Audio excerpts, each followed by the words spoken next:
Apalah arti sebuah nama? Tapi dalam Islam nama itu adalah doa. Istri, nama suami Sulaiman, nama istri Toibah, nama anak Lecoy. Yang dikenang orang adalah masjid. Jangan mati sebelum bangun masjid. Amin. Kalau masjid ini ada, jangan bangga dulu dengan masjid yang besar. Bukankah masjid di Andalusia besar, megah, mewah, cantik, indah, Alhambra, Cordova? Tapi hari ini apa jadinya? 700 tahun Islam berkuasa di Eropa. Tapi sampai hari ini masjid tinggal kenangan, museum, forbidden for praying, dilarang sholat.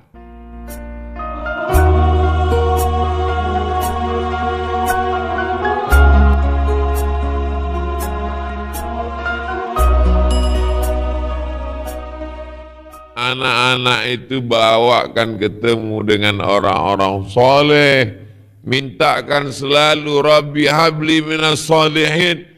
Tapi doa Rabbi habli minas solihin itu kabulnya 86 tahun umur Nabi Ibrahim, baru dapat Ismail. Itu pun setelah buka cabang.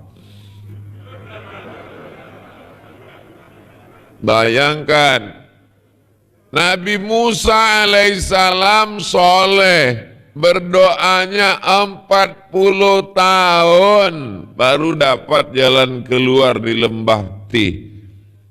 Nabi Muhammad SAW diejek orang kafir musyrik, diejek oleh orang Yahudi karena sholatnya menghadap ke Palestina. Sedangkan Ka'bah di sana, lihat tuh Muhammad SAW ngadapnya ke Baitul Maqdis 17 bulan sampai 18 bulan sampai wajahnya menghadap ke langit. Indahnya Masjid At-Taqwa, memang betul-betul langit.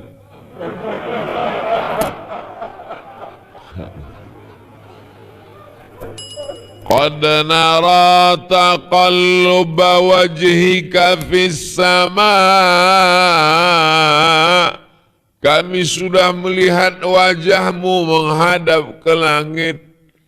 Falanuwalliyannaka qiblatan tardaha.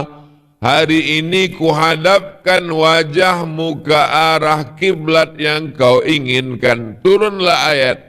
Fawalli wajhaka syatral masjidil haram. Hadapkanlah wajahmu ke arah Masjidil Haram. Nabi Muhammad berdoa 18 bulan. Nabi Musa berdoa 40 tahun. Nabi Ibrahim berdoa 86 tahun. Mereka ini soleh semua. Tiba-tiba ada jamaah datang komplainnya ke Ustadz Somad. Ustadz, saya sudah berhijrah, sudah doa enggak diterima Allah. Doanya kapan? Pagi tadi. Siapa kita?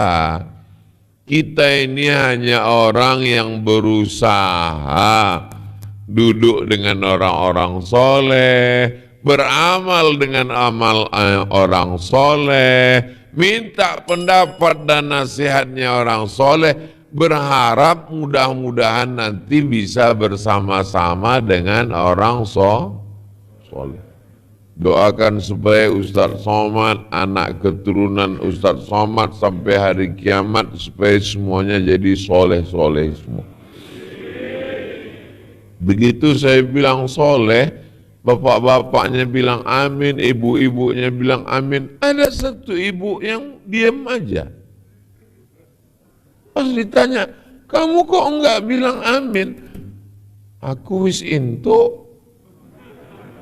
Saya sudah dapat, kata dia. Kenapa? Nama suaminya Pak Soleh. Masya Allah, tabarakallah. Apalah arti sebuah nama? Itu ungkapan dari Shakespeare dari Inggris. Apa kata dia? What is in a name? Apalah arti sebuah nama? Tapi dalam Islam nama itu adalah doa. Karena kita ingin nama saya ketika lahir, ibu saya, dulu orang tua itu kalau ngasih nama anak nanya ke kiai, nanya ke orang tua, enggak pandai-pandai sendiri. Beda sama sekarang, sesuka hatinya saja. Pakai ilmu cocokologi. Gabungkan nama suami, nama istri. Nama suami Sulaiman, nama istri Toibah, nama anak Letoy. Oh, mohon maaf, jangan tersebut.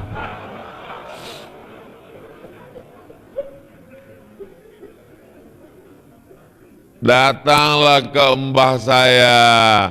Ini anak yang pertama, saya anak pertama. Cocoknya dikasih nama siapa ya?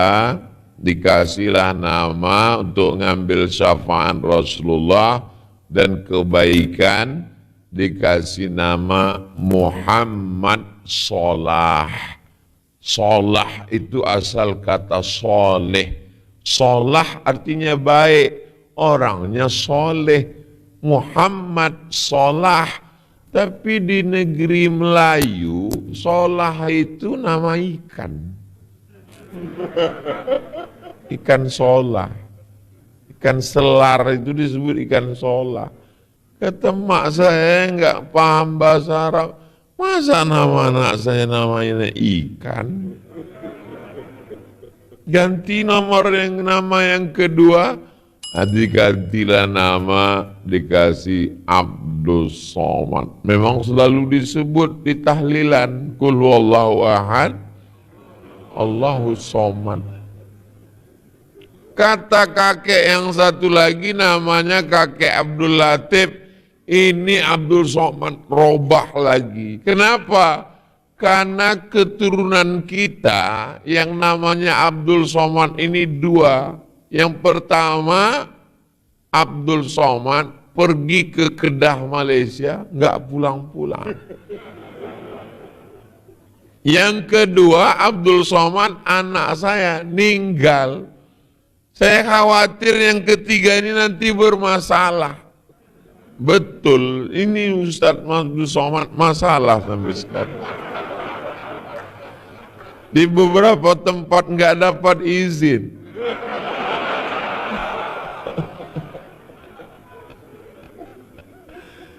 Nama itu doa yang baik-baik, Masya Allah.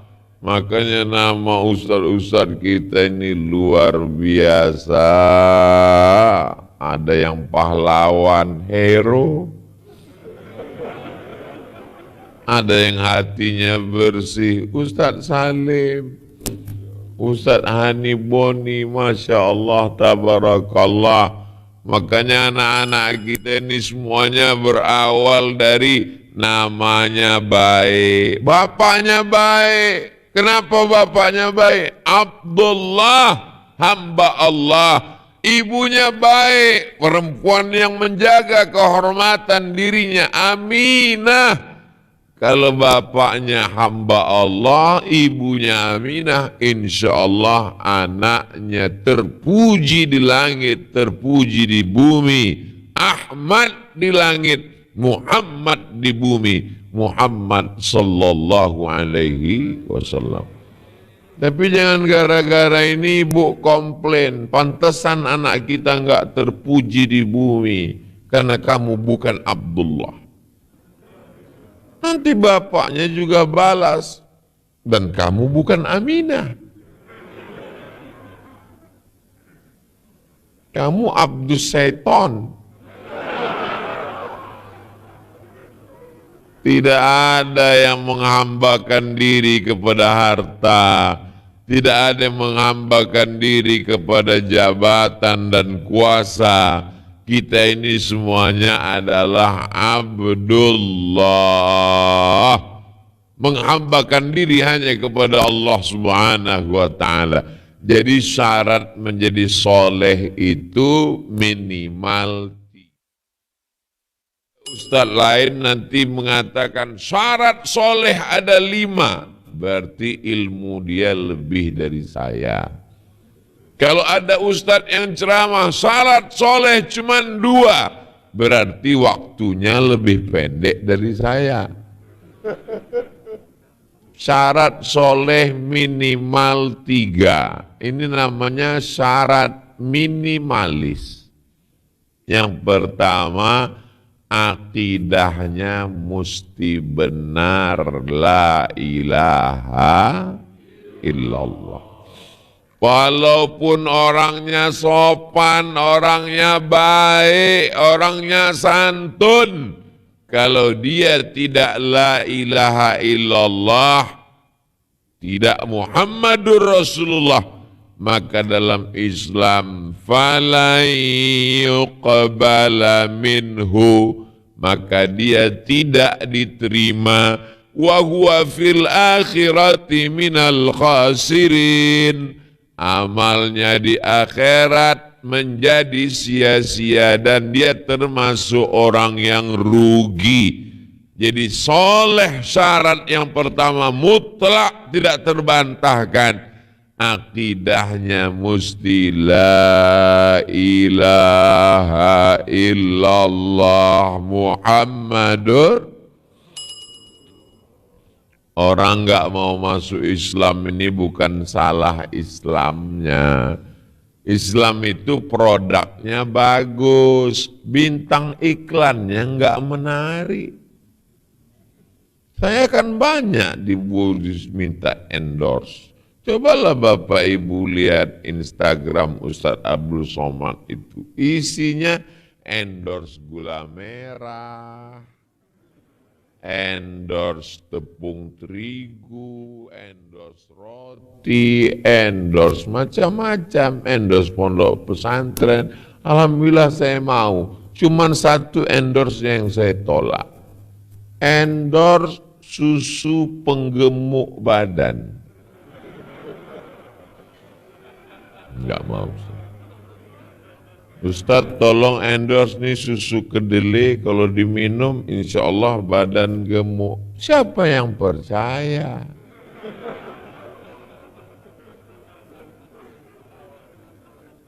Ustadz sering puasa sunatnya? Enggak. Ustadz jaga makanannya? Enggak. Terus kok Ustadz kurus dokter ada? Jamaah kita kan banyak yang soleh-soleh, dokter baik. Ustadz, kalau mau badannya stabil, tolong Ustadz minum susu kental manis. Pagi segelas, siang segelas, malam segelas. Saya beli 90 saset. Sebulan diminum. Nimbang nggak nambah. Telepon, Assalamualaikum dokter. Waalaikumsalam. Sarannya sudah dilaksanakan sebulan kok nggak nambah, berarti itu udah takdir Ustaz. Terima aja takdir Allah. Saya cuman mau ngasih tahu, walaupun kurus saya sehat. Tidak kurang satu apapun insya Allah. Badan sehat walafiat. Dan bagi bapak ibu yang kebetulan lebih berat badannya, nggak usah risau omongan orang. Hidup ini simple, yang berat itu mikirin omongan orang.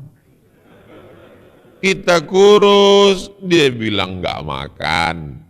Kita gemuk, pertumbuhan itu ke atas, bukan ke samping. Kan pusing kita. Jadi kalau ada kebetulan yang timbangannya lebih, ada yang ngejek, yang bully, gak usah marah, bacakan aja ayat. Fa amma man thaqulat mawazinuh fahuwa fi 'ishatir radiyah. Siapa yang beratnya, timbangannya berat, itulah orang yang diridhai Allah. Yang penting soleh, bisa beramal ibadah, punya badan sehat dipakai untuk beribadah mendekatkan diri pada Allah, punya kekuasaan dipakai untuk menolong agama Allah, punya harta dipakai untuk bangun masjid. Semua orang-orang yang hebat. Ada sahabat Nabi namanya Amr bin As. Setelah Islam berkembang sampai ke Afrika Utara, dialah yang pertama kali membawa Islam ke Afrika Utara. Negeri itu namanya Fustat, berubah menjadi Misr. Kita menyebutnya Mesir. Ibu kotanya Al-Qahirah. Orang barat menyebutnya Kairo. Masjid tertua, Masjid Amr bin As. Kalau 17 Ramadan mau sholat tarawih di sana, datangnya jam 5 sore, jam 4 sore, bahkan ada yang zuhur sudah standby duduk untuk mau sholat tarawih bersama Syekh Muhammad Jibril, menantunya Syekh Abdul Sabur Syahin di Masjid Amr bin As Mesir. Panjang umur, sehat badan, habis umroh kita mampir ke Masjid Amr bin As. Dalam kurung ongkos tanggung masing-masing. Setiap mereka sampai ke satu daerah, yang mereka bangun pertama masjid. Dan Imam Syafi'i 200 tahun setelah Amr bin As, meninggal tahun 204, ngajarnya di Masjid Amr bin As itu. Lalu kemudian ada seorang panglima perang namanya Jauhar Siqili. Siqili diambil dari kota Sisilia. Mursi dari Mursia. Imam Abul Abbas Al-Mursi, gurunya penulis kitab Hikam Ibnu Atta'illah As-Sakandari, dari Mursi. Mursi adalah Mursia, Andalusia. Kalau saya sebut ke mahasiswa, adik-adik, saya bilang Andalusia, banyak nggak tahu. Tapi pas saya sebut Real Madrid, Barcelona, paham. Jadi memang pakai bahasa anak-anak muda. Makanya sekarang dakwah untuk anak muda itu mesti ustadznya muda juga. Walaupun nggak muda, dudukkan aja dekat anak muda. Insya Allah kelihatan muda. Pas keluar dari masjid, tua lagi. Itu hebatnya Nabi Yusuf itu begitu. Nabi Yusuf itu, siapa aja yang duduk dekat Nabi Yusuf, walaupun nggak ganteng, ikut jadi ganteng. Orang tua duduk dekat Nabi Yusuf, ikut kelihatan muda. Beda dengan artis sekarang. Orang tua duduk dekat dia, makin tua. Orang yang kurang ganteng duduk dekat dia, makin kacau. Orang soleh itu berpengaruh terhadap lingkungan keseharian dan sekelilingnya. Dari mulai bentuk fisik, zahir, sampai batinnya. Jadi mereka ingin membangun masjid supaya apa? Supaya kesolehan itu menebar sekeliling. Makanya sultan-sultan dulu membangun masjid Setiap ada kesultanan, pasti ada masjid di sampingnya. Karena mereka ingin dapat dua-duanya. Rabbana atina fid dunya, istana kesultanan, wa fil akhirati hasanah. Setelah Indonesia merdeka, apa yang pertama kali dibangun oleh Bung Karno? Masjid Kemerdekaan, Istiqlal. Asia Tenggara, masjid terbesar. Hebat. Hari ini saja orang bangun masjid susah. Zaman Bung Karno bisa membangun masjid sebesar itu. Rezim berganti, musim berubah. Tumbang orde lama, muncul orde baru. Apa yang dikenang orang sampai hari? Nih, Masjid Muslim Pancasila. Ada tanda tangannya di sebelah. Tumbang rezim orde baru, muncul. Yang dikenang orang adalah masjid. Jangan mati sebelum bangun masjid. Amin. Ustadz Salim sedang membangun Masjid Hajjah Maryam, Siti Maryam, di pesantren Merapi Merbabu. Saya sudah siapkan jaket karena katanya nanti di sana dingin. Sudah 2 hari jaket itu terkurung dalam koper. Nanti sore baru dipakai. Masya Allah, tabarakallah. Saya tidak ikut bangun masjid, tapi biasanya tanda tangannya disertakan. Berapa kali pembangunan renovasi masjid, berikut ini penandatanganan prasasti. Bangun yang nggak ikut, bebaskan tanahnya nggak ikut, beli semennya nggak ikut, pas tanda tangan ikut. Apa yang Ustaz rasakan? Malu dalam hati. Malu, tapi mau ngapain lagi? Memang udah diminta, ya pede aja.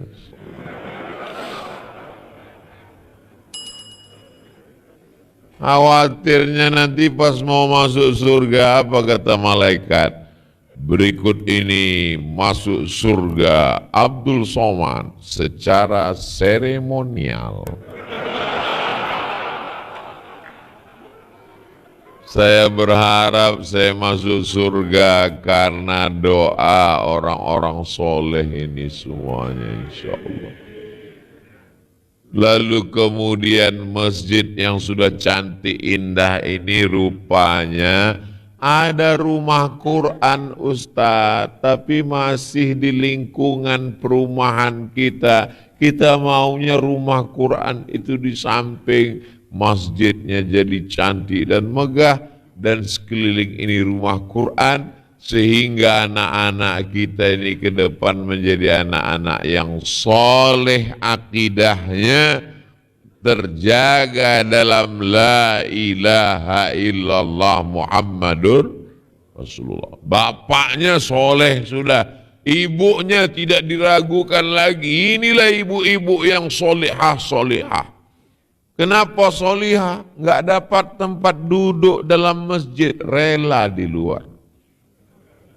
Nggak bisa ngelihat Ustaz Abdul Somad, dia tetap datang hadir. Itu cara membahagiakan orang yang nggak bisa masuk masjid. Rela mereka berada di luar bersama dengan kita. Masya Allah, tabarakallah. Jadi memang yang pertama ini dijadikan standar kesolehan. Soleh bukan karena harta. Karena kalau solehnya karena harta, nanti hartanya enggak ada, dia enggak soleh lagi. Soleh bukan karena kuasa. Berkuasa soleh, ketika tidak ada kuasa dia tidak soleh lagi. Soleh bukan karena rupa. karena rupa pasti akan berubah, zaman berganti, musim berubah, wajah pun ikut berubah. Itu siapa ya? Kayak kenal. Itu teman kita SD dulu. Loh, kok dia lebih tua dari usianya ya? Usia selalu berubah, berganti. Saya ketemu dengan teman-teman, kawan-kawan satu sekolah tahun 2020. 20 tahun nggak ketemu. Pertanyaannya, anak kamu berapa? Anak berapa? Ada juga yang mulai agak iseng, istri berapa? 30 tahun nggak ketemu, pertanyaan mesti berganti. Sakit apa? Aku diabetes meletus. Kamu jantung koroner. Kamu kelihatannya sehat, kakiku asam urat. 40 tahun nggak ketemu, mulai pertanyaan berubah. Tunjukkan aku di mana kuburnya.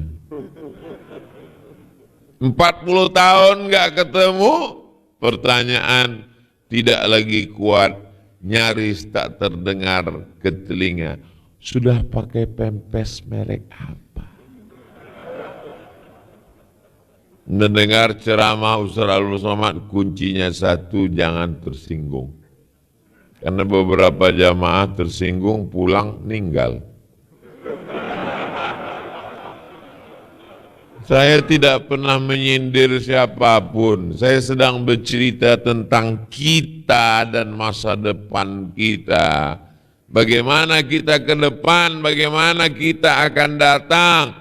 Kalau tidak kita jaga kesolehan ini. Jadi kalau hari ini kita sholat subuh berjamaah bersama dengan para asatiz, membangun masjid, mengabadikan rumah Quran, itu kita ingin supaya kesolehan ini tetap terjaga di Yogyakarta sampai hari kiamat tiba, insyaAllah.